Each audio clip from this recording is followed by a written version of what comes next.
बिस्मिल्लाहिर्रहमानिर्रहीम। अस्सलामुअलैकुम। कैसे हो बच्चों? उम्मीद करती हूँ खैरियत से होगे। नरबान उर्दू 8वीं जमात की है और आज हम इसमें मुसग़्ग़र, इसमें मुकब्बर, जो कि इसमें ज़ात की किस्म है, उसके बारे में बात करेंगे।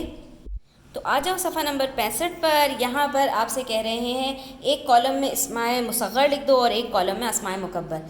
तो होता क्या है, मुसग़्ग़र तस्ग़ीर से है, सुग़रा से है यानी छोटा होना, मुकब्बर तकबीर, कबीरा, कुबरा, ठीक है। तो ये है बड़े होने की, बड़ाई की तरफ इशारा करता है, ठीक है। तो अब कोई भी इस्म के अंदर अगर हम छोटी ये वगैरह लगा देते हैं जिससे उस इस्म के छोटे होने की तरफ इशारा होता है, जैसे संदूक के आगे अगर हम संदूक ची लगा दें तो वो क्या बन जाता है, जैसे वो उसके अंदर छोटाई आ जाती है, उसके अंदर तस्ग़ीर आ जाती है, तो उसको कहा जाता है इस्माए मुसग़्ग़र। और किसी इस्म के अंदर अगर अलिफ लगा दें या अलिफ छोटी ये हटा दें सिर्फ, तब भी जो है वो जो है इस्म मुकब्बर बन जाता है। जैसे पगड़ी से पगड़, ठीक है। तो आपने छोटी ये हटा दी, पगड़ जो है वो ऐसा लगता है कि बहुत बड़ा सा कुछ सर के ऊपर रखा हुआ है। तो यहाँ पर हमें अस्माए मुसग़्ग़र लिखने हैं। हम यहाँ पर पहले अस्माए मुसग़्ग़र लिख देते हैं।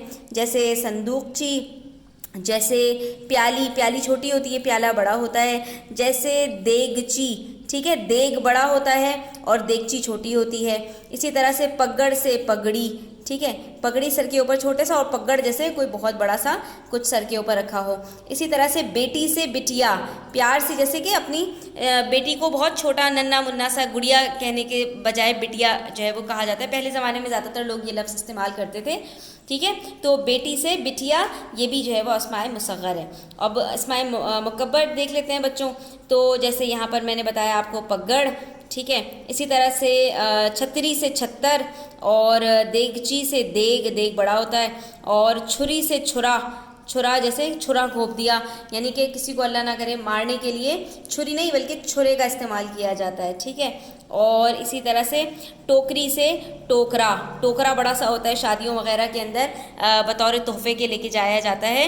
टोकरी ये होती है, छोटी सी होती है, जिसके अंदर आप अपनी चीज़ें वगैरह रख लेते हैं। अब आ जाइए सफ़ा नंबर 66 के ऊपर। यहाँ पर आपको कुछ इस्म दिए गए हैं और ख़ाली जगह दी गई हैं, तो आपने ख़ाली जगहों को पुर कर लेना है, ठीक है। तो हम शुरू करते हैं। नंबर एक अहम शहर है, तो इसके अंदर किसी शहर का ही नाम होगा। इसमें से आप देख सकते हैं ये फ़िरोज़पुर, यहाँ पर आपने लिख देना है फ़िरोज़पुर एक अहम शहर है। उसके पास खूबसूरत है, क्या चीज़ खूबसूरत हो सकती है? 10 बरस, धोबी घाट, मच्छरदानी। इन सब में से हमें क्या नज़र आ रहा है? कलमदान, कलम रखने के लिए जिस चीज़ को इस्तेमाल किया जाता है उसको कहा जाता है कलमदान। वो रोज़ करता है, क्या करता है भाई? वो रोज़ मिसवाक करता है, क्योंकि कुछ काम ऐसे होते हैं जो इंसान रोज़ाना करता है, जिसमें से एक मिसवाक हो सकती है। एक कैदी को सज़ा दी गई। एक कैदी को क्या सज़ा दी गई? इसके अंदर यहाँ पर हो सकता है 10 बरस की सज़ा दी गई, ठीक है। तो आप यहाँ पर क्या लिखेंगे? 10 बरस, ठीक है। उसके बाद है हमारे पास दर्जी ने से कपड़ा काटा। किस चीज़ से कपड़ा काटा होगा? कैंची से, ठीक है। तो यहाँ पर आ जाएगा कैंची, ठीक है। उसके बाद लकड़हारे के पास एक बड़ा था। लकड़हारे के पास क्या चीज़ होती है? वो क्या लकड़ियाँ काटने के लिए क्या चीज़ इस्तेमाल करता है? कुल्हाड़ा। तो यहाँ पर क्या आ जाएगा? कुल्हाड़ा। उसके बाद है हमारे पास में खेत ही खेत थे। तो खेत और खेत कहाँ होते हैं बच्चों? जहाँ पर चारों तरफ आपके पास खेत नज़र आ रहे होते हैं, आप समझ जाएं कि आप किसी गांव में आ गए हैं। रात डैश का लगाना ज़रूरी होता है। रात को क्या चीज़ लगाना ज़रूरी हो जाता है? रात को मच्छरदानी लगाना ज़रूरी हो जाता है, वरना मच्छर काट काट के हशर नशर कर देते हैं। डैश पर कपड़े सूख रहे थे। कपड़े कहाँ सूखेंगे? कपड़े कहाँ धुलते हैं? धोबी घाट पर। तो धोबी घाट के ऊपर ही कपड़े सूख रहे थे, ठीक है। इसके बाद है हमारे पास सर्दियों में डैश के पास बैठना अच्छा लगता है। सर्दियों में जब सर्दी लगती है तो आग जलाकर आतिशदान के पास, आतिशदान कहते ही जिसमें आग जलाई जाती है उसको कहा जाता है, ठीक है।